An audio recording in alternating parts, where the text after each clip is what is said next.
dernière fois que je suis venu, le tribunal était encore dans une situation qui était extrêmement difficile, mais il apercevait à brève échéance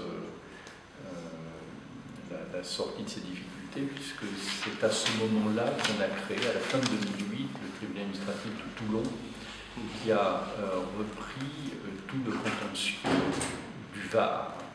Donc la situation du tribunal, qui était extraordinairement critique il y a 10 ans, et même encore il y a 8 ans, est une situation qui est en voie de redressement spectaculaire. On peut même dire que l'achèvement du redressement du tribunal administratif de Nice est vraiment en vue aujourd'hui.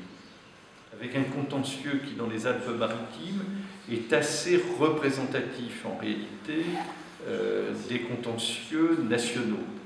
Il y a le contentieux des étrangers qui représente un peu plus de 30% des entrées et des sorties du tribunal. C'est à un point près la moyenne nationale. Il y a le contentieux fiscal qui représente environ 12%, qui est plus important ici dans les Alpes-Maritimes qu'il n'est en moyenne nationale. Il y a le contentieux donc, de la police administrative, c'est-à-dire notamment essentiellement du permis à points qui baisse très fort et qui est maintenant très inférieur à 10%, qui est de l'ordre de 8%.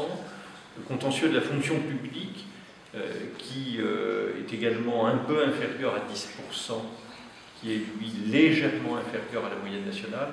Le contentieux de l'urbanisme, de l'aménagement, de l'environnement, qui représente 8,5%, qui est un tout petit peu supérieur à la moyenne nationale.